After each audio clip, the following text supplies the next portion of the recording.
A mentally healthy afternoon, everyone. Shout out to all our GCs joining this event. I am also happy to be with the regional and division supervisors, school heads, guidance designates, and other DepEd personnel. We see each other again for another guidelines relevant to mental health, a document that is very close to the heart of all mental health professionals in the Department of Education. My task today is to discuss some important provisions in the DMOUCI number 2021-359, or the Counseling and Referral System for Learners for School Year 2021 to 2022. Hence, my sharing will involve the following discussion agenda. We will talk about the conduct of counseling, its modalities and procedures in the context of DepEd. I will also share some inputs on case notes which has been modified considering the setup in public school and the standard operating procedures in managing suicidal situations with learners. Again, I would like to emphasize that the guidelines will always be compliant to the latest IATF policies. So in case they made sudden or drastic changes, we will respond accordingly. Since part of my task is the counseling procedures, allow me to magnify some important points presented in the definition of counseling. Counseling is a well-planned, goal-oriented, and short-term interventions that aims to help learners manage and overcome issues or concerns that hinder them to attain success. Its process aids learners to define the problems, its sources, options, and pros and cons, which facilitate them to decide and act appropriately. A well-planned counseling involves proper scheduling, adequate preparation of guidance counselor. He or she does the necessary review of the files of the learner before the actual session, asks feedback or background about the situation of the learner from his or her immediate family or party who made the referral, and the preparedness of the counseling to use the mutually agreed counseling modality. Of course, we have to be sensitive and mindful in terms of the counseling modality being used during this pandemic to ensure the safety and, of course, not sacrificing the confidentiality of our session. Let me emphasize the significance on the clarity of counseling goals to be set with the counseling. This will avoid the session from going around in circles, which would result to meaningless and exhausting interaction between the counselor and the counselee. The attainment of the goals serves as indicator to terminate the session and or set another goal depending on the progress of the counseling. Counseling is also a short-term intervention within the school. RGCs have to be mindful if the case at hand merits outside intervention by other mental health professionals, such as psychologists, psychiatrists, and the like. Thus, RGC have to be familiar or at least should have a functional knowledge on the criteria of the different mental health conditions specified in the Diagnostic and Statistical Manual of Mental Health or DSM-5 or on International Classification of Diseases or ICD-11, which was released on June 18, 2018. On the average, for the individual counseling, the session will last approximately 50 to 55 minutes or an hour. This time allotment is considered to be a therapeutic hour, although there are practicing counselors who will offer 45-minute sessions or an average of 5 to 9 sessions per case. Again, the actual number of sessions will depend on the case. Being mindful of the red flags of counselor's behavior and cognition will set the parameters if he or she is for school counseling or has to be attended to by other mental health professionals. Since there are administrators, teachers, and other non-RGCs who are with us, let me take this opportunity to share with you the appropriate and inappropriate activities for school counselors as cited by ASCA or the American School Counseling Association, which is one of the most respected and trusted institutions in the field of counseling and in the world. I know that we are still refining our practices in DepEd, and in the process of removing the archival beliefs on counseling. So just to contribute to the promotion of correct practices in counseling, I included the following slides. So the first column enumerates the appropriate activities for school counselors, while the second one shows the opposite.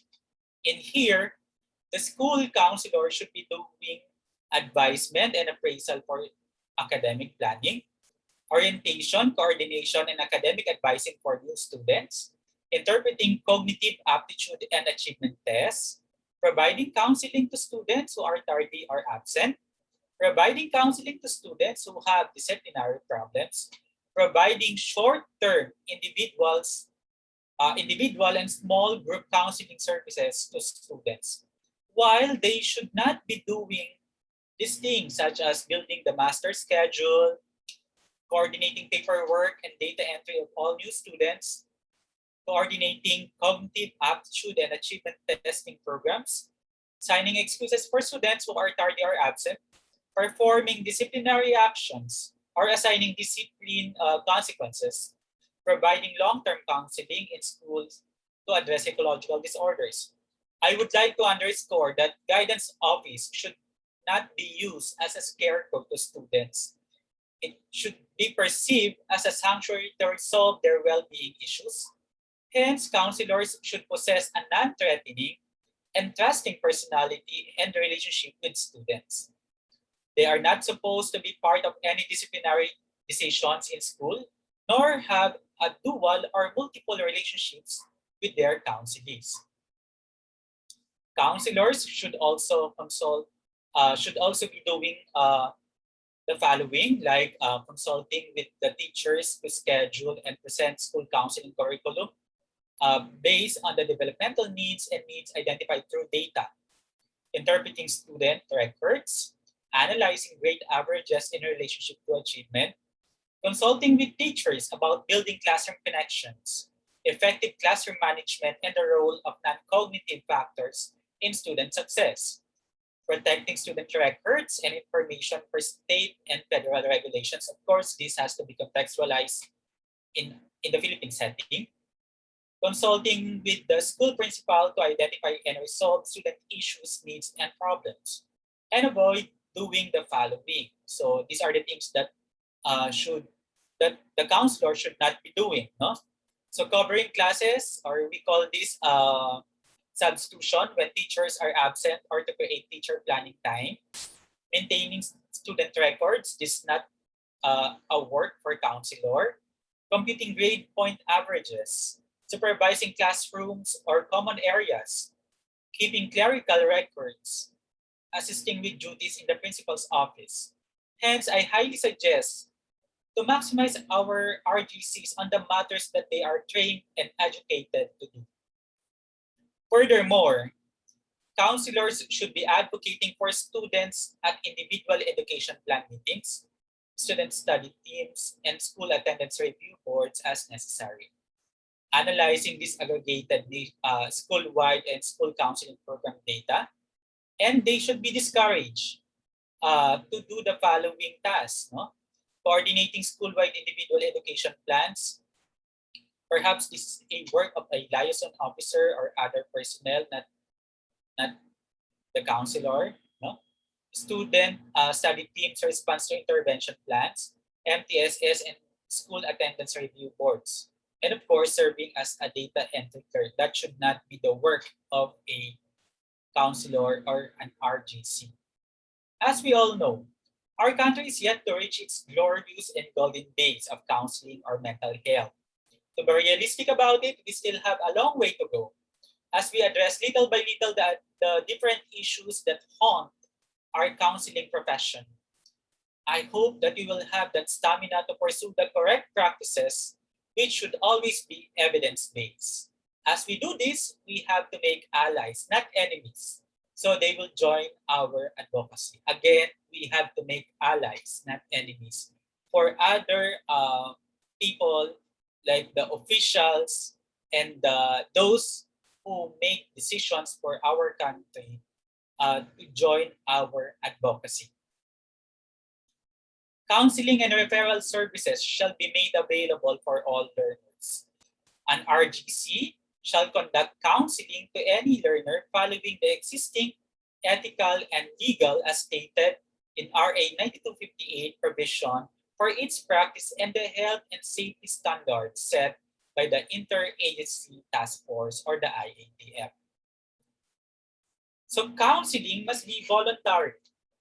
Learners shall not be forced to undergo counseling against their will.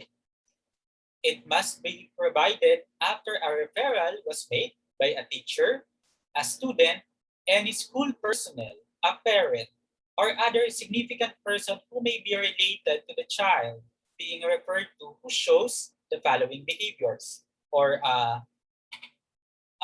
indications, no? Behavioral or conduct problem, self-harming behavior or suicide ideation, poor social skills, poor academic performance, difficulty in adapting to current situation, and signs of distress characterized by physical deterioration, lack of focus, and motivation. While we all know that counseling is being conducted generally in face-to-face before pandemic, we identified other modalities to do it just like the academic learning. It can be performed in different modalities. So we have the online counseling and telecounseling. Online counseling is through the identified platforms that are safe for counseling and can ensure the confidentiality of the session.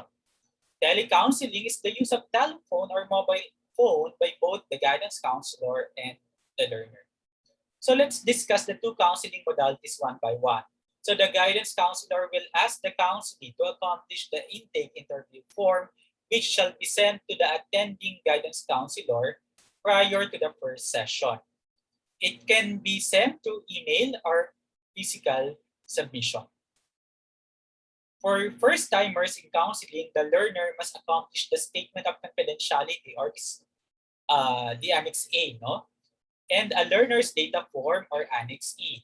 In the event, of course, we know that there are cases of urgency, no? In the event that a learner urgently needs a session with a guidance counselor, the parent or guardian should help the learner accomplish the forms. Or if not possible, the guidance counselor shall fill out the forms through an interview with the learner. You are now seeing the Annex E, which is the counselor's data form, which doesn't need further elaboration as the form is self-explanatory. The second page contains health data of our counselee. Take note, we are asking here if they have history of any ailments or family members who may have mental health conditions or issues that may directly or indirectly affecting the counselee. The guidance counselor will set the schedule of the first session based on their mutually, the guidance counselor and of course the counselee agreed time and date, including the platform to be used. The guidance counselor shall ensure the platform access of the counselee, including the confidentiality of the session. Both the guidance counselor and the counselee should be in a private space before and during the session. Video and audio recording, I think this is one of the issues with online or even telecounseling. No?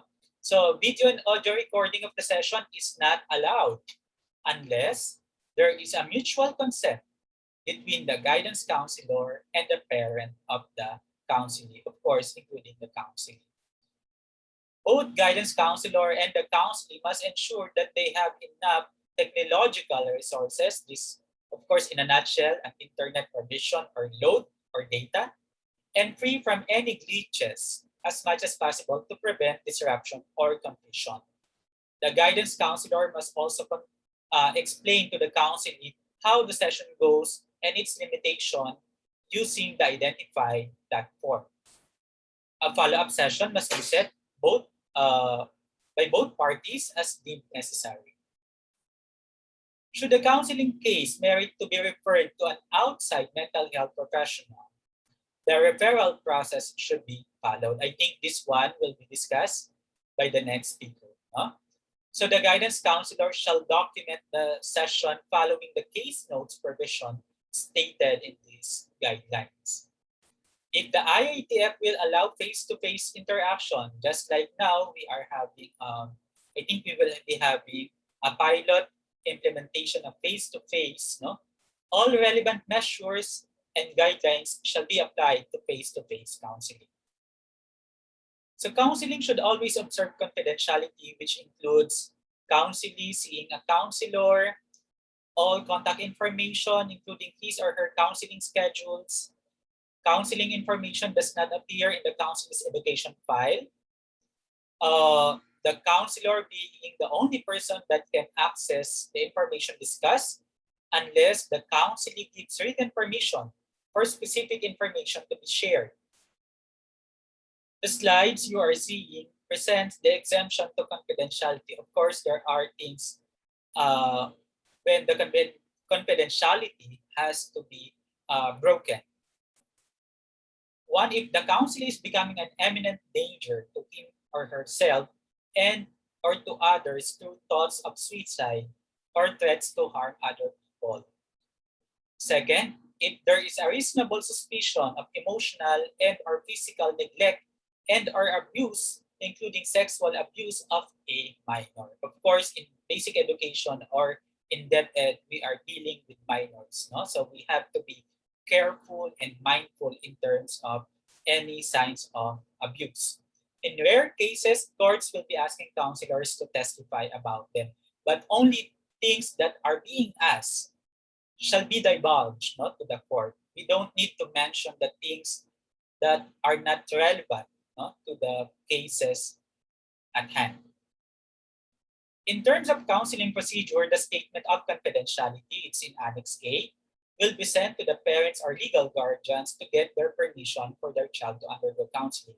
Remember, counseling is a mental health intervention. Therefore, the parents should have enough knowledge and they agree, no, to subject their child or their kids, no, to counseling. Okay? Hence, the statement of confidentiality has to be signed by the parent or legal guardian of the learner. This form has to be, I think I already mentioned this, to ensure that they understand the scope and process of counseling of their child. So the guidance counselor conducts the intake interview that can be found in Annex B to get the necessary data essential for understanding the concerns of the counselee. The counselor may either close the session after the intake interview or proceed with the session for further counseling.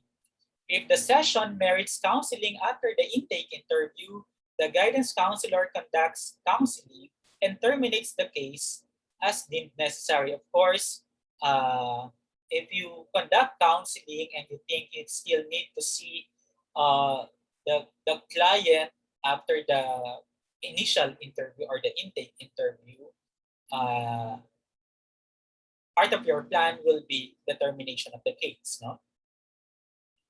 You are now seeing the intake interview form which can be used for the initial interview of the counselor. So the guidance counselor creates a counseling plan that can be found in Annex C. The guidance counselor sets the schedule of the sessions with the counseling. Okay, we also need to be mindful that our counseling is attending classes, no? Or if there are things that have to be considered relevant to the scheduling of session, then it has to be clarified. Each counseling session is usually 40 minutes to an hour, long depending on the nature and seriousness of the case. So the case must be terminated once the counseling goals have been attained. If the counselee withdraws from the session, the guidance counselor shall document at least 2 attempts to make a follow-up. Okay? In the event that the counselee does not respond, the guidance counselor shall indicate in the counseling record that the counselor that the learner or the counselee did not pursue the session anymore. Guidance counselor shall refer the counselee to an outside specialist if the case requires clinical intervention or diagnosis. Of course, as an RGC, we have to be sensitive and mindful of the cases, no? that we can handle and those that we cannot handle. Personally, I believe that no one has the entire specialization to handle all the kind of cases that our client would have. No, meaning to say, let's be mindful if we are already portraying a jack of all trades characteristic, because we cannot handle, no, things that are beyond our specialization or educational preparation. Okay, so all sessions must be documented through case notes that is in Annex D. Now let's talk about case notes, since I have been mentioning it in the previous slides. No? So in the guidelines, it is defined as a documentation of the entire counseling service availed by the learner. It includes an accurate account of what went on in a session, also known as a progress note, and it aims to make a record of the counseling or clinical management of the entire case. So I got this from American Counseling Association 2018. Though there are other templates or even maybe form in terms of case notes, later on I would be showing to you how it looks like for them and purposes. So documenting the counseling session gives the guidance counselor the opportunity to reflect and appreciate what transpired in the session. He or she can check if it helps to achieve the overall goals of the counseling and serves as a guide on the direction to take during the next session.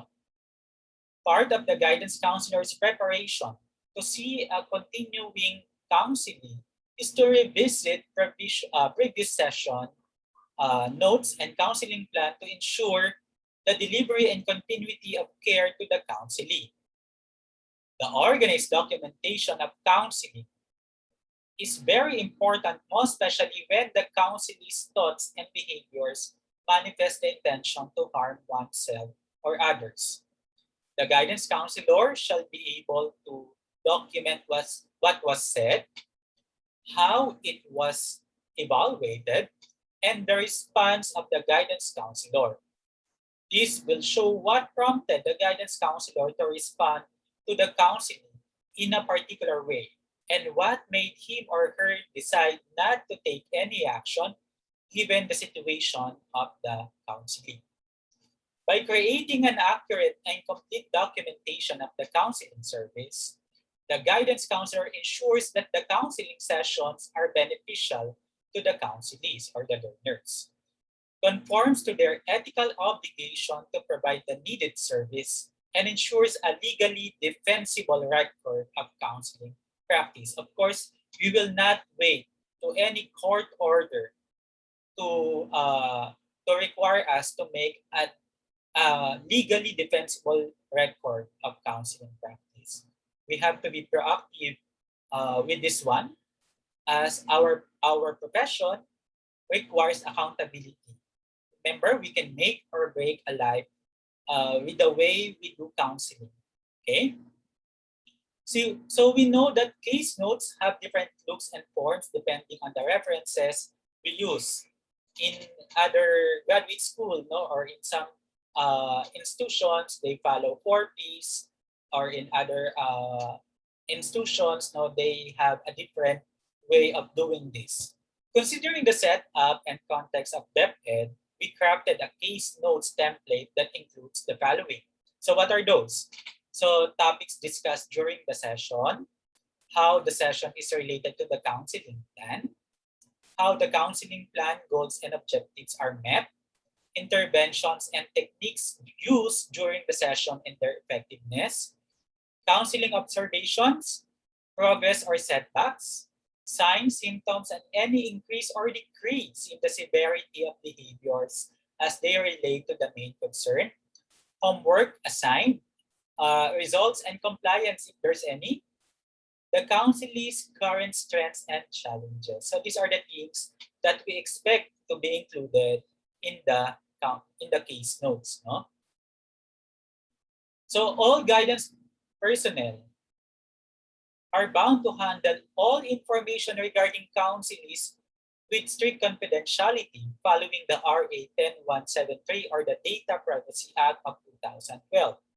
The guidance counselor should always see to it that all pertinent documents of the learners are safeguarded.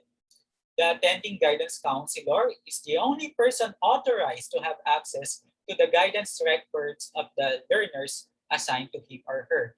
Even the principal, the advisors, or other deputy officials should not have a hand on the records of your counselees. No? In the absence of the former guidance counselor, the newly assigned guidance counselor is allowed to access the records only as deemed necessary.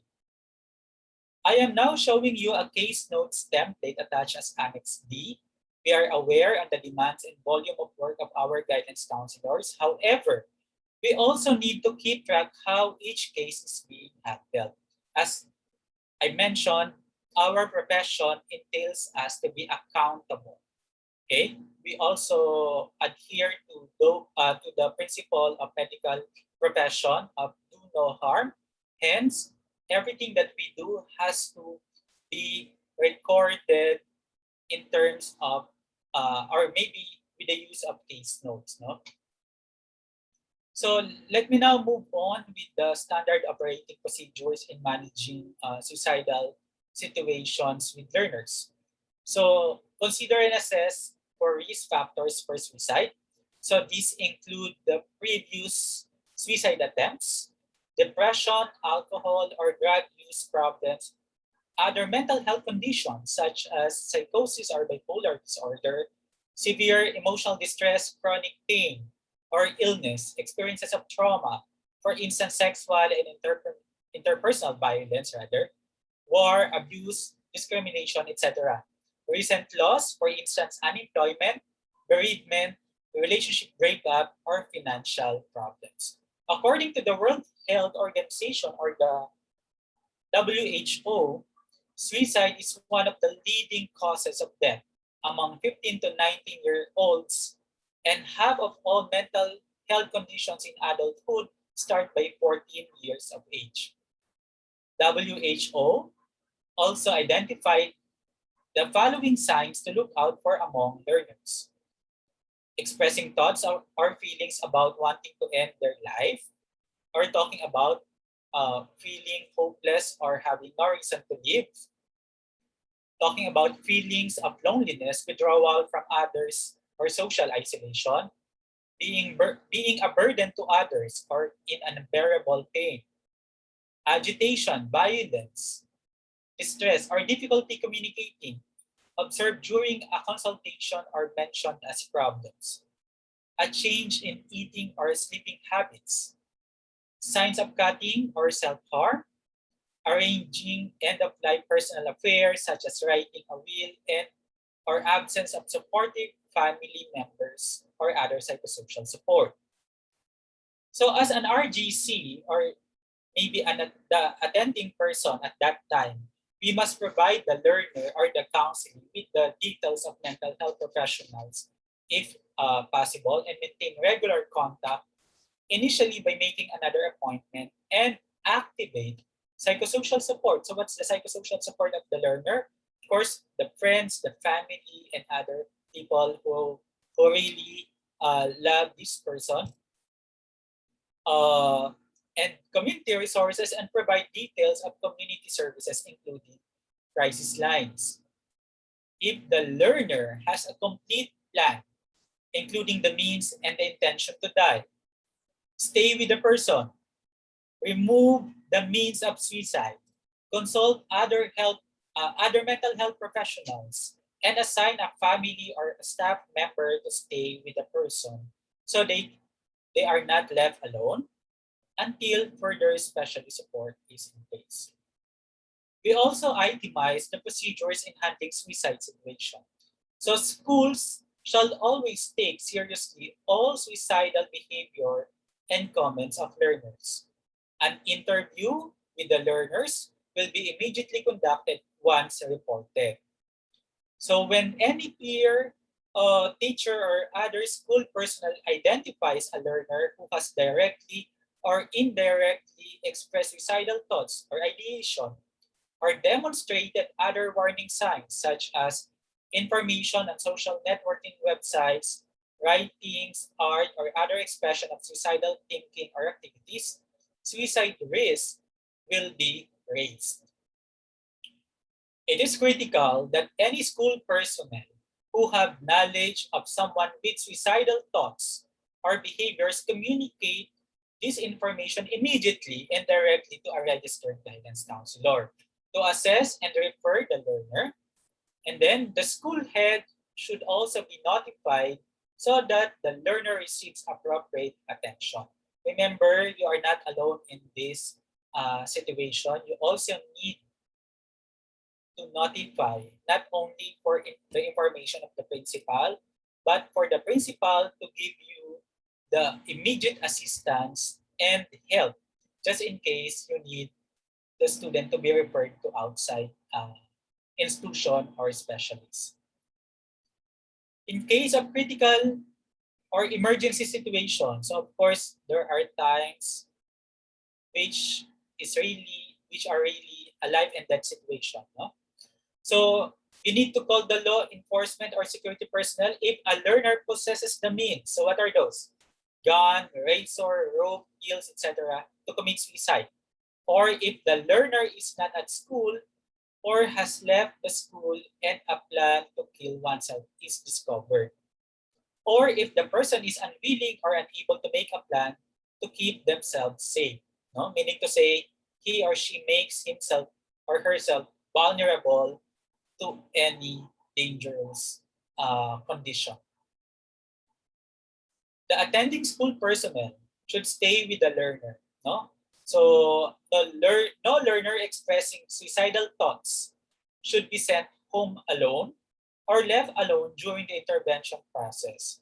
The guidance counselor or the attending school personnel must ensure that the learner will be endorsed to his or her parent or guardian. They shall immediately seek the help of other mental health professionals like a psychiatrist or a psychologist. So the following questions adapted from Ask Suicide Screening Questions or ASQ of the National Institute of Mental Health, USA, may be used to check if the suicidal tendency of the learners. In the guidelines, we made a translation of this in Filipino, so we can make use of that. So questions like, did you wish you were dead in the past few weeks? Or hinihiling mo ba ang iyong kamatayan sa mga nakalipas na linggo? Pakiramdam mo ba na mas mabuti ang iyong kalagayan at pamilya kung nawala ka na sa mga nakalipas na linggo? Or have you felt that you or your family would be better off if you were dead in the past few weeks? Nakaiisip ka bang magpakamatay sa mga nakalipas na linggo? Or have you been having thoughts about killing yourself in the past week? Or nasubukan mo na bang magpakamatay dati? Have you ever tried to kill yourself? Nakaiisip ka bang magpakamatay ngayon? Are you having thoughts of killing yourself right now? If the learner answers no to all questions, screening is complete. It is not necessary to ask question number 5. Again, it is not necessary to ask question number 5. No intervention is necessary. However, please take note, clinical judgment can always override a negative screening. That's why we as an RGC still needs to develop our clinical eye to really see if the answers of our client or our counseling complement to their emotional reaction or even to the feelings that they had. So if a learner answers yes to any of the questions or refuses to answer, they are considered at risk. The learner should be referred to further evaluation if that's the case. Keep the learner inside the room should be clear of any dangerous things. So if you have your scissors or office supplies that could be used to harm oneself, you maybe get rid of them for a while the learner or the client is inside your guidance office. And then when there appears to be any threat of self-harm, contact the parents or guardian immediately.